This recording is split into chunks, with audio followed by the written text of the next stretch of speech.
Yeah, so we weren't sure Sorry. if we had any fake ones to remove. Ah, interesting. We added some. We added some stuff, but he still is gonna have some level of financial, commitment. He's still gonna do product reviews. He's still gonna play golf. Still got Why not? Straddle, right? Now, those things might get different because we didn't put anything about people down in the first place. But you had status meetings. Status meetings, and that could maybe go away and replace them with interacting with teams, and finding out what's slowing down speed to market. Yeah, that could probably go away. Okay. So, and you added 4 more things, correct? All right, what do you add? Status of all the cloud-based apps, so we could determine a strategy for moving all the apps to the cloud. Okay, Interacting with teams and finding out what is slowing down the speed to market. So really, everything we put down is about being a servant leader to the people below them. Switching from telling people what to do and instead finding out what problems they need solved and seeing how you can help them solve. okay, because by solving those problems, it would get him to be successful in his purpose. So did you guys, how many pink stickers did you remove? You removed quite a bit. There were a lot of meetings when they were talking, right? Meeting this, meeting that, meeting everything else. Well, 7. and we felt that Edgar had a lot more responsibility to report to board of directors, right? You know, so Edgar's got a new lease on life here. He is, he's a lot of self-directed learning, it's a lot of new technology he has to learn. He's gonna be a vision advocate for the company here. He's going to really try to push this servant leader is exactly what Luke's gonna do. But he does have some responsibility for the budget, only that there's some reasons why they're shifting to this new technology, cloud-based model. So he's gonna wanna quantify, just so he can go ahead and use that kind of as part of his platform. What else? Agile framework, he'll be a champion for some of the new frameworks. So would he have been a champion for the new frameworks before? We didn't think so. We didn't think so. He didn't have time for that. Oh, he didn't have time for that. That's right. No, but that's true. You guys are laughing, but that is true. We felt that he might have to hire some engineers to assist him with some of this new technology, and then we decided that, that's somebody else's problem. He's delegated. Staff problem. All right, so you guys are Mila, right? Mila. So basically, we remove most, except You remove most. some of the executive presentations that she might be asked to do by Edgar. So she's the one who's going to support She doesn't have Edgar. this driver anymore, so. Okay. But the other thing, actually what came out, it was, that she would have maybe a bi-weekly all hands Okay, with all the teams working together, Mhm. right? They would have the measurement evaluation, so what are the next steps they can take to go ahead and improve their journey? She would have more time to do some strategic planning, right? Improve the quality, processing more improvements, getting rid of inefficiencies, silos within the team. And Okay. basically, that's it. sounds like a lot less of meetings, more Yes. work, okay? Do you guys also did Mila? Yeah. All right, do you wanna add to what she said? How many did you take out? We just buried old Mila, just completely. Oh my God, all right, all right. And there will be more of communication, purpose and vision, and providing roadmap, and coaching sessions, technology architecture meetings, reward, motivate team members for achieving the purpose, better evaluations, lunch and learns, and research for digital tools. Okay, all right. So again, sounds more work than meetings. Yep. Same thing here, more work than you, of course, having a bigger purpose, he has some meetings to attend, okay. What about you guys for the Hiram? Did Seems like something you- change for Hiram? Yeah, it seemed like you more for enabling others to do stuff rather Mhm. than needing to do stuff. So it was more about enabling employee feedback and understanding how we need to cross-train our people and getting more meetings with external vendors to bring in the latest technologies and teach the people how to grow themselves. Mm-hmm. So it's more about enabling than it was about directing. So hold that thought, that's perfect, thank you. So, it seemed like, and call me crazy, but from your exercise, you could all categorically say that these guys with their new personas were a lot more productive and helping in growing the overall company's purpose, right? Even though I didn't give you the purpose of the company, I gave you individual purposes, but you can see how they could be very productive in moving this company forward. Is that correct? Right. So if it's that simple and so obvious, it's like, duh, why don't we do it? Why don't we do it, right? And you could be saying, is this the land of fantasy? 'Cause somebody told me when I did this talk the first time, they're like, yeah, but this is like, this is all wishy-washy, and you could say that I'm a particular kind of unicorn, creating some wonderful rainbows, right? It's true, but I think it's harder than climbing Mount Everest. If you want to shift a company like a big company, it's harder than climbing Mount Everest, but I think it's easier than going to the moon because there are companies that have done this. And we'll go to those companies. So my radical notion where I was told I was smoking crack thinking about this was, what if HR managed people and people actually managed purpose?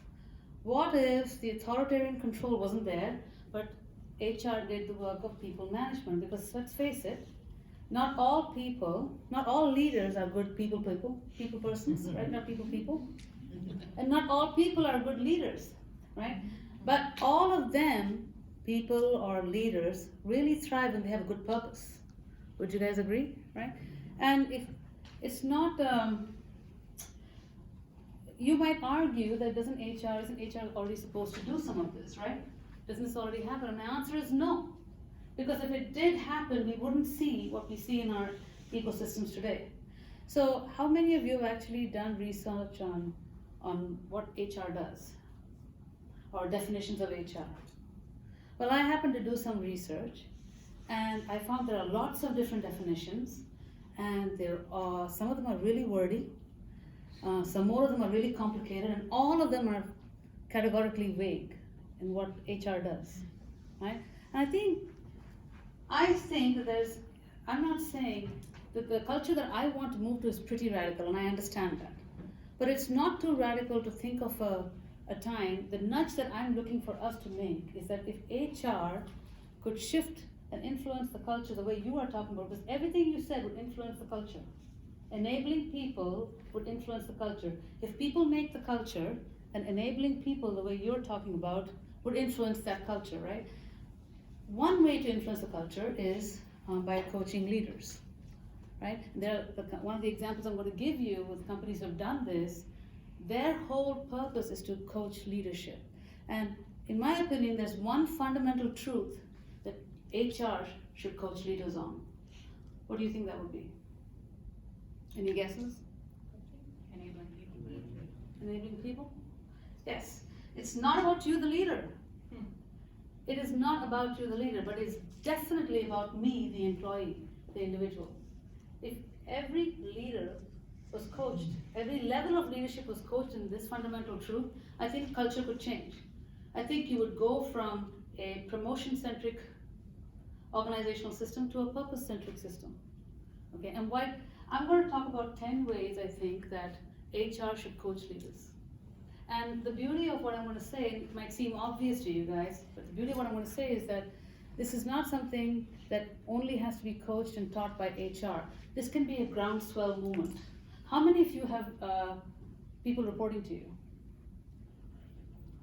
Okay.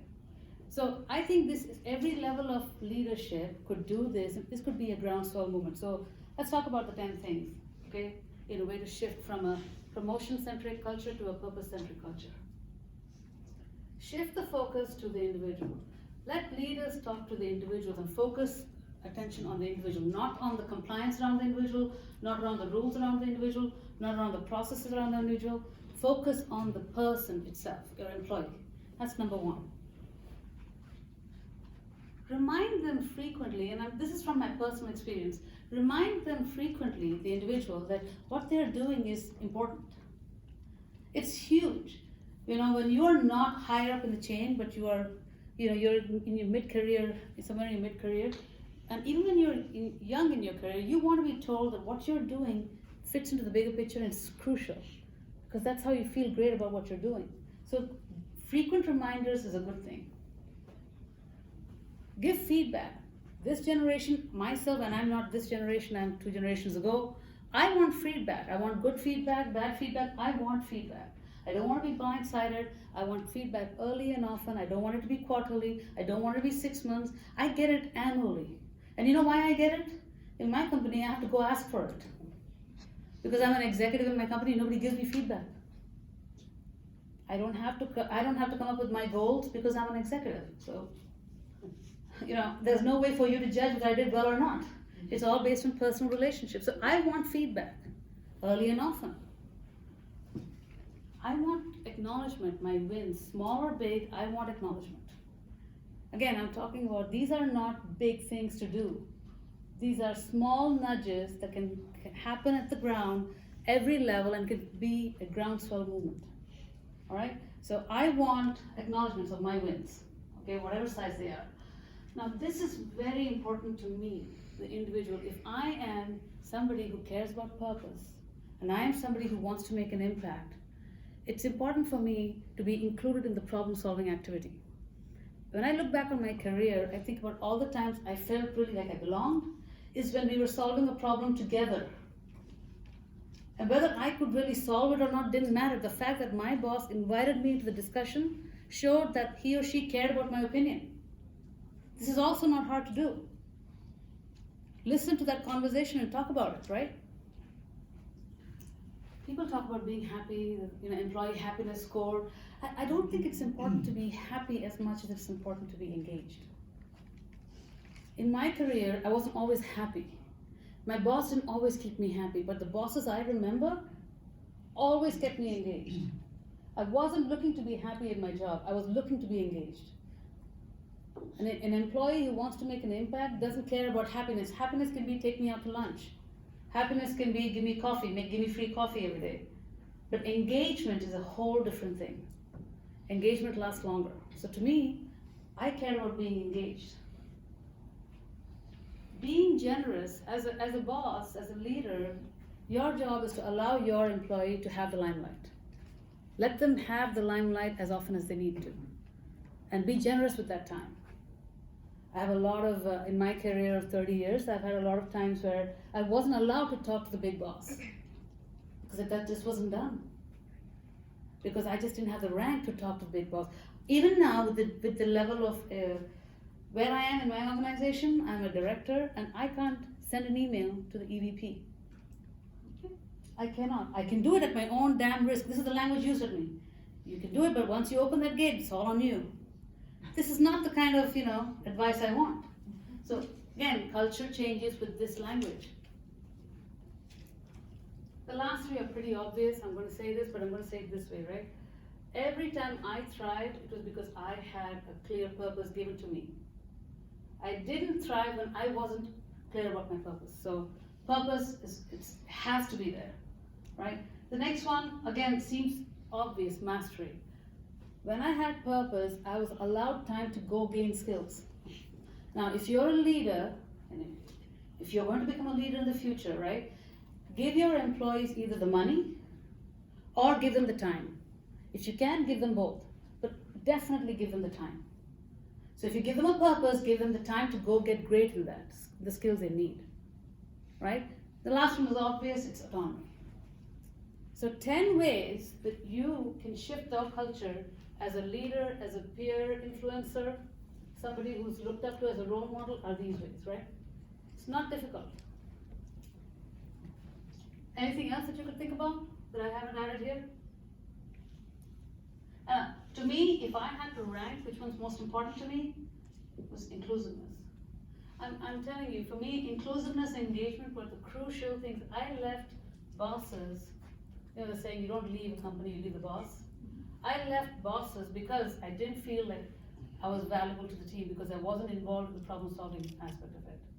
I left bosses because I wasn't engaged, because I wasn't involved in the problem-solving aspect of it. Engagement is more important than worrying about whether your guys are happy that they get to go to lunch once a week. Or guys or gals. Anything to add on this one? Any other things? All right, so let's talk about who's done this, right? I'm going to talk about 5 companies really quickly. How am I doing on time, by the way? You have 8 more minutes. 8 more minutes, okay. Until your 10-minute warning.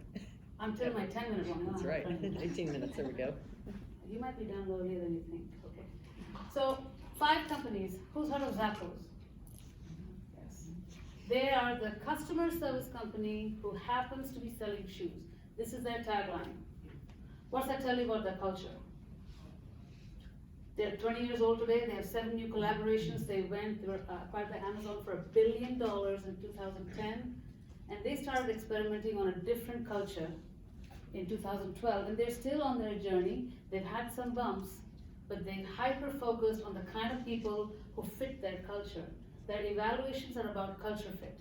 It's not about performance fit, it's about culture fit. If you join Zappos, you have 3 months to figure out whether you want to belong there or not, and when you leave, they'll give you $3,000. Okay, thank you, so glad you deselected yourself, see you later. How many companies do that? That's Zappos for you, right? Another company is HubSpot. Do you know who HubSpot is?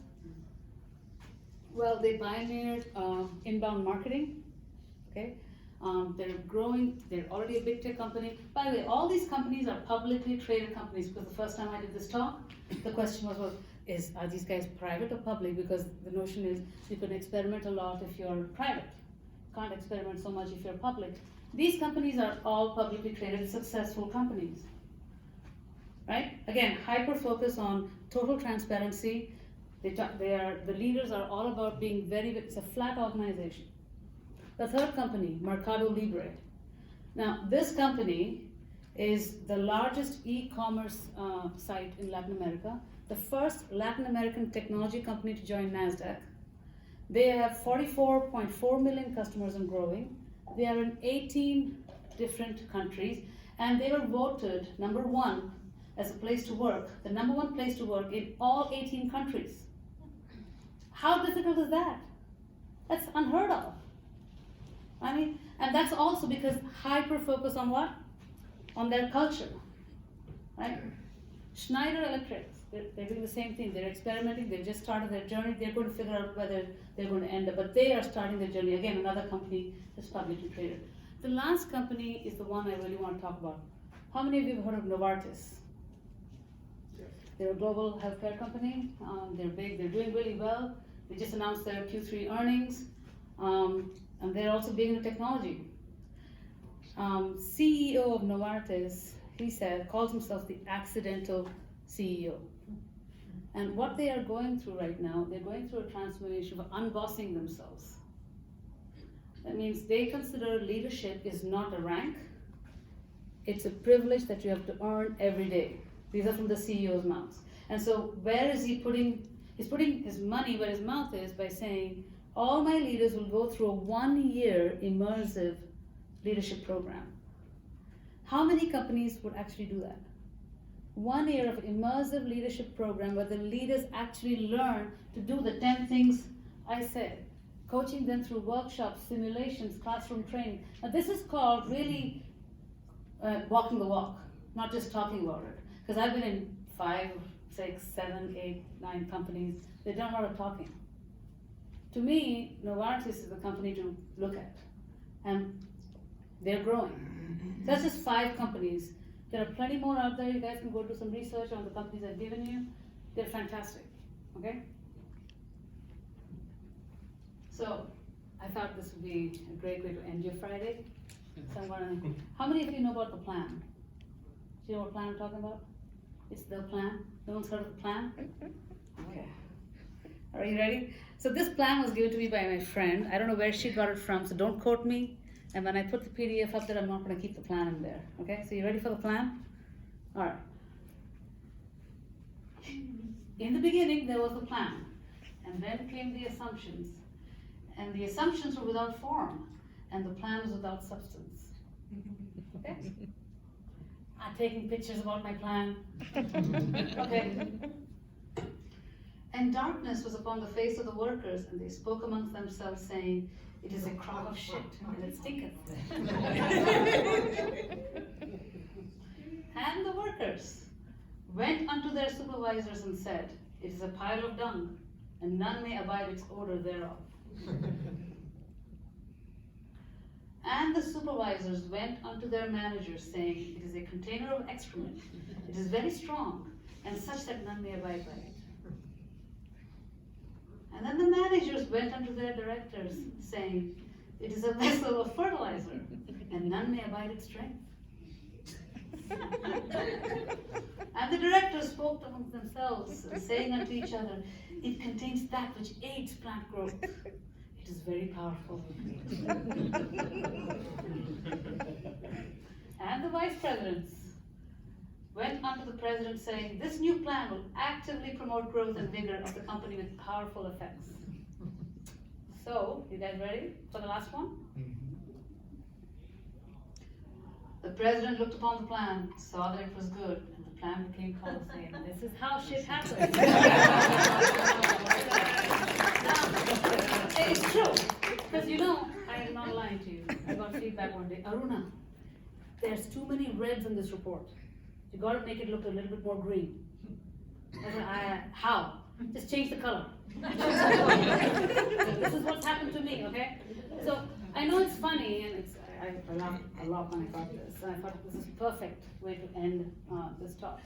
But what it tells you is when you have, this is 6 layers of management. In my company, I have 13.